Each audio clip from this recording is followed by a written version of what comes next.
In football, every coach has ideas about how the game should be played. That's your philosophy. But how do you take that big vision and turn it into something your players can actually do on the pitch? That's where the principles of play come in. The principles of play are the building blocks of football. They are the universal ideas that guide how teams attack, defend, and transition. They aren't about formations or fancy tactics. They're about the simple, repeatable things that make the game work. Think of them as the rules of the game within the game. They tell players how to use space, how to work together, and how to react when the ball is won or lost. Attack principles. When attacking, the key principles include penetration, width, depth, support, and mobility. Penetration means finding a way forward. That could be a dribble, a clever pass, or a forward run. Without penetration, your team goes sideways and backwards but never really threatens the goal. Width means stretching the pitch, pulling defenders apart, and opening up new passing lanes. Think about young players at grassroots level. They often all bunch around the ball. Teaching width transforms their play because suddenly there is space to move and space to pass.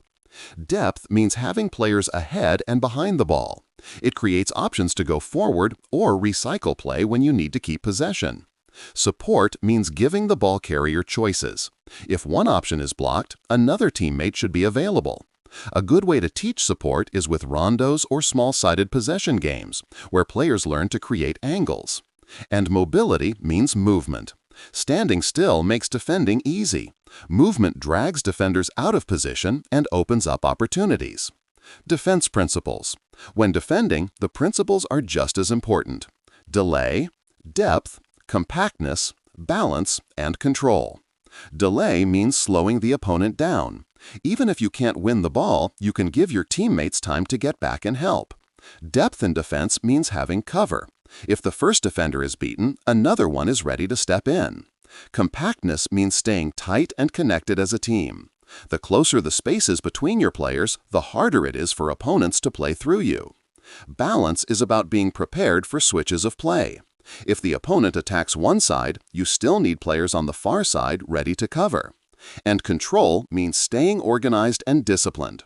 Not diving in, not panicking, but defending as a unit. Transition principles. And then there's transition, those vital few seconds when possession changes. Transition to attack is about taking advantage of the opponent when they are unorganized. Win it and go forward quickly. Counterattacks are born here. Transition to defense is the opposite. As soon as you lose the ball, can you recover quickly? Can you press the ball carrier or drop back into shape? Teaching players to react instantly in transition is often the difference between conceding chances and creating them. In grassroots football, players don't need complicated systems. They need clarity. The principles of play give them that clarity. Instead of saying, "just pass better," you can show them how to create space. Instead of shouting, "get back and defend," you can teach them about staying compact. Principles are like road signs. They guide players to make better decisions even in the chaos of a match. And the beauty of the principles is that they scale. Under nines, keep it simple. Make the pitch big when we've got the ball, make it small when we don't. Adults, same principles, just with more detail, speed, and complexity. The game changes, formations change, players change, but the principles stay the same. Think of it as a chain. Your philosophy is the big picture, how you want football to be played. The principles of play are the stepping stones that connect that vision to reality. And your practices are what bring it to life on the training pitch. So, if your philosophy is, "we build patiently from the back," the principle might be support, players creating angles to receive.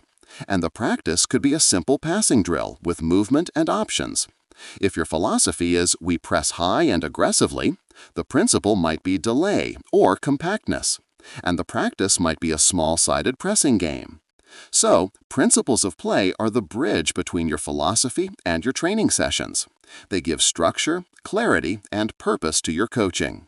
In the next videos, we'll break down each principle one by one in greater depth, starting with width and why it's one of the most powerful tools in grassroots football. If you like this video, please subscribe to the channel. It really helps us grow and ensures you don't miss the next part of the series.